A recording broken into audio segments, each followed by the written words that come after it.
আর ছোট ড্রেস পরলে দেখা যায় মানুষ একটু দেখতে সৌন্দর্য পায়, একটু দেখে, একটু হাসে, নাচে। ডিজেটা চাইলে প্রোগ্রামটা সুন্দর করতে পারে, চাইলে নষ্ট করতে পারে। ওয়েস্টার্ন ড্রেস পরা বা বোল্ড ড্রেস পরা ইটস নর্মাল।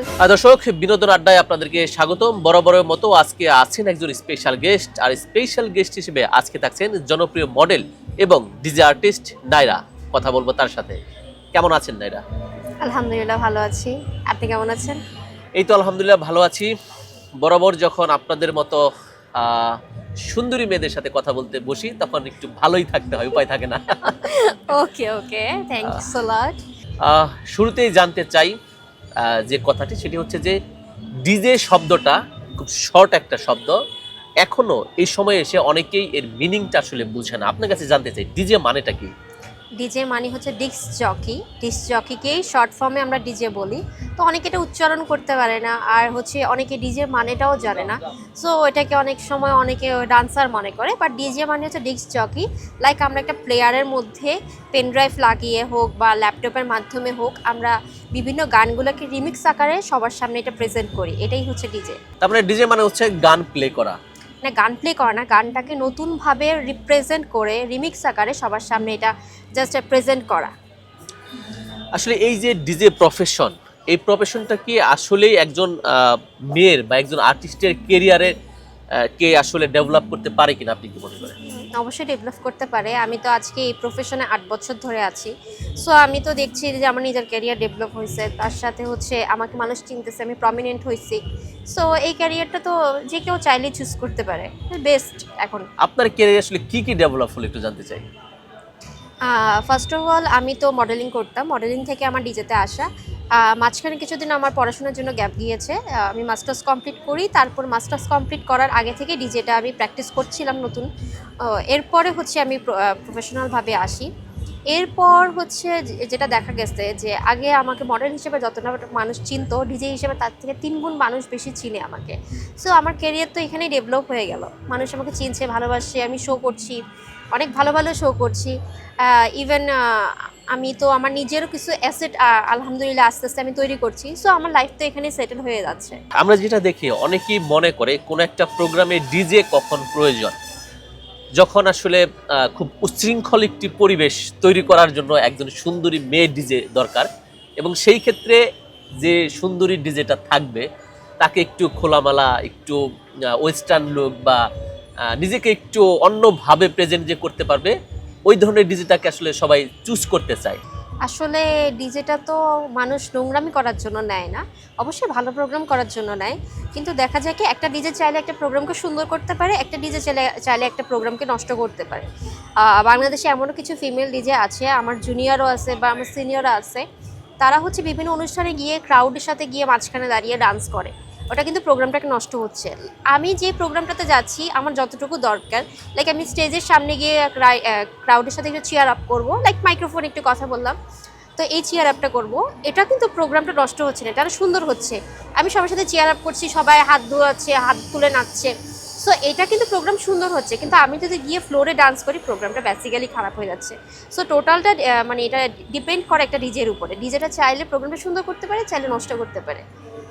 অনেকেই মনে করে ডিজে মানে একটু খোলামেলা পোশাক হতে হবে, একটু উচ্ছৃঙ্খল টাইপের হতে হবে। এটা আসলে কতটুকু সত্যি? আসলে খোলামেলা পোশাক বা উচ্ছৃঙ্খল টাইপসের পোশাক এটা কোনো ফ্যাক্ট না, এটা নিজের চয়েস। আর লাইক কর্পোরেট শোতে গেলে কর্পোরেট সেক্টরে একটু ওয়েস্টার্ন ড্রেসই সবাই চয়েস করে, বিকজ অফ অনেক কোম্পানির এমডি, সিও, প্রেসিডেন্ট সবাই কিন্তু দেশের বাইরেরই, দেখা যায় ফরেনার। সো তারা একটু প্রেফার করে একটু ওয়েস্টার্ন ড্রেস, ওয়েস্টার্ন লুক। আর যেহেতু বাংলাদেশ অনেকটা ডেভেলপ হয়েছে, সেই তুলনায় আমাদেরও ডেভেলপ হওয়া উচিত। এই জন্য দেখা যায় আমরা একটু ছোটো ড্রেস পরি, আর ছোটো ড্রেস পরলে দেখা যায় মানুষ একটু দেখতে সৌন্দর্য পায়, একটু দেখে, একটু হাসে, নাচে, বা নাচতে না চাইলেও। লাইক কর্পোরেটে যে ক্লায়েন্টগুলো আমাদের থাকে, তারা কিন্তু 50+, 60+, তারা কিন্তু তেমন একটা আমাদের ইয়াং জেনারেশনের মতো কিন্তু ডান্স করে না। সো তাদেরকে ডান্স করানোর জন্য আমাদের মানে 90% এফোর্ট দিতে হয়, 10% আমাদের বোল্ড ড্রেস করতে হয়। তাহলে তারা একটু দেখতে সুন্দর পাইলো, তারা একটু ডান্স করলো, তারা একটু মজা করলো, এটাই, নাথিং এলস। আর এটা তো আসলে বাংলাদেশে এখন কমন একটি কালচার, ওয়েস্টার্ন ড্রেস পরা বা বোল্ড ড্রেস পরা ইটস নর্মাল। এখন এটাকে কেউ খারাপভাবে দেখতেও পারে, বাট আমার কাছে এটা খারাপ মনে হয় না। কাজের প্রয়োজনে ছোট ড্রেস পরাটাকে আপনি কোনো দোষের কিছু মনে করেন না? না না, এটা অবশ্যই দোষের কিছু না, কারণ আমার কাজের প্রয়োজন আমি ছোট ড্রেস পরতেই পারি। আমার যদি একটা বোরকার শ্যুট থাকে আমি বোরকা পরতেই পারি, তার মানে তো এটা হয়ে গেল না যে আমি পর্দা পর্সিন্দা করে চলতেছি, পর্দা মেনটেন করি না, এটা না। আমার মডেলিংয়ের ক্ষেত্রে দেখা যায় আমার হিজাবের শ্যুট থাকলে বা বোরকার শ্যুট থাকলে আমার পড়তে হচ্ছে, আমার ওয়েস্টার্ন ড্রেসের শ্যুট থাকলে পড়তে হচ্ছে, ইটস নর্মাল। এখন কেউ খারাপভাবে দেখলে আই ডোন্ট কেয়ার। একটা জিনিস জানতে চাই আসলে, মেয়েদের বিভিন্ন সেক্টরে কাজ করতে গেলে বিভিন্ন প্রতিবন্ধকতার শিকার হতে হয়, আর মিডিয়াতে আসলে যারা কাজ করে তাদের একটু বেশি। হ্যাঁ, তো সেই ক্ষেত্রে আপনি একজন ডিজে প্রফেশন এবং আপনার ম্যাক্সিমাম শো হয়তো বা গভীর রাত পর্যন্ত করতে হয়, ঢাকার বাইরে যেতে হয়, সেই ক্ষেত্রে আপনি এই ধরনের কোনো বাজে অফার বা বাজে পরিস্থিতির শিকার হয়েছে কিনা? বাজে পরিস্থিতির শিকার আমি কর্পোরেট শোতে হইনি, ওটা একটা পূজার শোতে হয়েছিল। ওটা একটা অ্যাক্সিডেন্টই বলবো, যে তারা ড্রাঙ্ক অবস্থায় অনেক বাজে কথা বলছে। বাট কর্পোরেট শোতে এই টাইপসের কোনো ঝামেলা হয়নি। আর গভীর রাত পর্যন্ত আসলে আমি কাজ করি না, আমি সর্বোচ্চ 1.5 থেকে 2 ঘন্টা প্লে করি, এটা গায়ে হলুদ হোক বা হচ্ছে কর্পোরেট হোক। বাকি টাইমটা গায়ে হলুদে আমি আমার অ্যাসিস্ট্যান্ট প্লে করে, সো ওখানে আমি প্লে করি না। আমি সর্বোচ্চ টাইম 12:30টা 1টা, তার মধ্যে আমি ক্লোজ করে দিই, কারণ আমি টাইম মতো ঘুমানোর ট্রাই করি। তো দ্যাটস ওয়াই আমি গভীর রাত পর্যন্ত কোনো শো করি না, আমাকে দিয়ে ওইটা কেউ করাতেও পারবে না। আর দেখা যায় অনেকে আমার নামটা সেল করে চলে যে এই নায়রা তো অনেক রাত পর্যন্ত শো করে, বাট না, আমাকে লাখ টাকা দিলেও আমাকে সারা রাতের জন্য শোতে পাবে না। লাখ টাকা দিলেও নায়রাকে সারা রাত পাওয়া যাবে না, কত টাকা দিলে নায়রাকে সারা রাত পাওয়া যাবে? এটা খুবই একটা কমন কোয়েশ্চেন আপনাদের প্রেসের সবার, যে কত লাখ টাকা দিলে। আসলে আমি আমার নিজেকে কোনো টাকার বিনিময়ে সেল করতে চাই না, আমি আমার নিজের সাথে কখনো কম্প্রোমাইজ করি না, সো আমি আজ পর্যন্ত কোনো কম্প্রোমাইজ করে কোনো কাজও করিনি। একটা জিনিস যেটা জানতে চাচ্ছিলাম, যে একটা ডিজে বা একটা সুন্দরী হতে হবে এটাই স্বাভাবিক, হলে ভালো, এবং যখন নায়রার মতো একজন সুন্দরী ডিজে কোনো একটা প্রোগ্রামে যাবে, অনেকেরই তার প্রতি আকৃষ্ট হবে। সেই জায়গা থেকে যখন কোনো প্রোগ্রামে গিয়ে আপনার প্রতি অনেকে আকৃষ্ট হয়ে যায়, আপনাকে বিভিন্ন প্রপোজাল করেই ফেলে, এই ব্যাপারটাকে আসলে কিভাবে হ্যান্ডেল করেন? আসলে তখন তাদের সাথে তো তেমন একটা কথা হয় না আমার। বেসিক্যালি আমার মানে সব শোগুলো হয় এজেন্সির মাধ্যমে, লাইক কোনো মানে কোম্পানির সাথে আমার ডিরেক্ট কন্ট্যাক্ট হয় না, আমি করিও না আমার প্রাইভেসির ক্ষেত্রে। সো আমার কাছে এই টাইপসের কোনো অফার আসেনি এখনো পর্যন্ত। আর যেগুলো টুকটাক এসেছে জাস্ট ইগনোর করছি, ভাইয়া আজকে পার্টি করতে পারবো না, নেক্সট টাইম, এই টাইপসের কিছু কথা বলে ইগনোর করে আমি ওই জায়গা থেকে সাইড হয়ে চলে আসি। আচ্ছা, আপনি অনেক ব্যস্ত, আমরা আপনার সাথে সাক্ষাৎ করার পরেও দেখলাম অনেকগুলো জায়গা থেকে আপনার প্রোগ্রামের জন্য কল আসছিল, অনেকের সাথে সুন্দরভাবে কথা বলেছেন, অনেক কল কেটে দিয়েছেন।